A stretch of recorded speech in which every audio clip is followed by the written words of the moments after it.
Hello, everybody. This is me again, John Hoddish. But I'm reaching out to talk to you today about a few things that's pressing on my mind.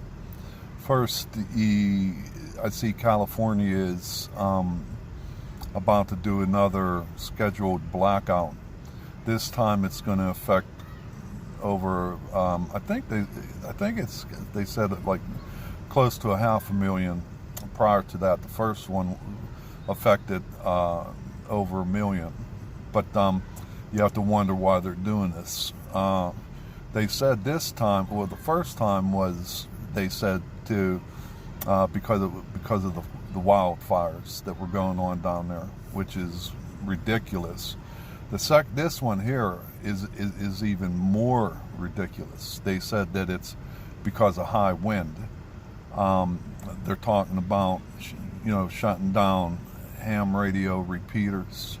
And what's really interesting to me is that these shutouts aren't affecting the elite, the rich people or people of power.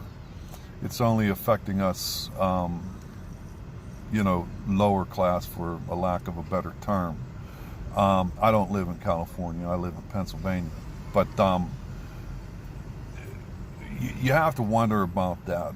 And why are they moving in the dark?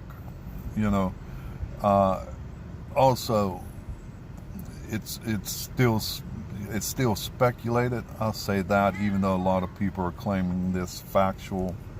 But I'm the kind of guy that isn't going to claim something a fact until I myself personally see it. But they say that the UN is moving down in California.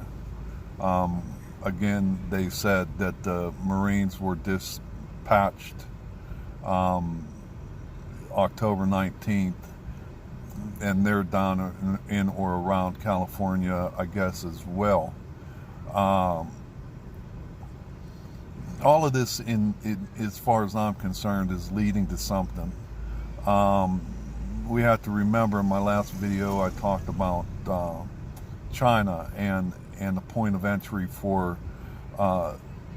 ocean liner, container liners, and that China actually owned that bay down in California, and that this Bay of California, belongs to China, man. That's real weird to me. But that would be allowed, especially with container ship liners. Now, these containers are huge. I don't know if you've ever seen them, but I unloaded them here in Pennsylvania off and on. I was a longshoreman prior to my second career as a therapist, till I became disabled. But anyway, in these containers, they could be carrying anything, nuclear devices or nuclear, equipment, or weapons, or dirty bombs, fentanyl. That was China's latest hit on the United States, is the distribution of fentanyl in this country. Like I said before in my other video, China made the statement that they will acquire the United States, which is an odd thing to say. If you're going to conquer a country, then you would say, well, we're going to conquer this country and claim it as our own. But they're going to acquire it. Anyway, I don't want to go too far off tangent with this stuff, because what I'm getting at is we all see the writings on the wall. We know that Islam is progressing, socialism is progressing, communism is progressing. Hold on one second. I'm sorry, I got a bad habit. I chew tobacco. But this stuff is really happening. Okay, there's no there's no arguing that it's not even a debate that Antifa in Portland is uprising. And they're socialist, fascist. They're assholes. But anyway, and I heard something very interesting from somebody that I know, and I believe his word to be true. And that is the who was it? It's a professional sports team. I think it was their soccer team in Portland is actually funding, or not completely, but to a degree, funding Antifa, which is startling. So, with that said, we're under attack at a lot of different directions. We're being bombarded. I don't know how we're holding it together. Prepare. I told you before, get your buy, in bulk beans, buy a lot of pasta, honey, a lot of honey. It never goes bad and it's good for you. Buy dehydrates. If you don't have a dehydrator, you may want to consider buying one. You have to think too about the water. Even though you might stockpile bottles of water, it can still go bad. So you want to make sure you get water purification tablets. You might want to get a water system to get your own water if you live by a creek or a stream or a river, a lake. You're going to have to purify that water, and you just can't boil it. There's different levels of contamination. I don't know if I said ammo. If you don't have firearms, get yourself a long gun and a secondary, a pistol. If you have any questions on what kind of weapons you should buy because you're not familiar with guns, contact me. I'll help you out with that. Be prepared. I'm not talking about going out and starting a one-man war or anything like that. I'm just saying prepare to defend yourself. But that's the segue into what I wanted to really talk about. We have to prepare for war because it's coming. I truly believe, this is my perspective, it's an opinion, and like they say, everyone has one. But prepare for war.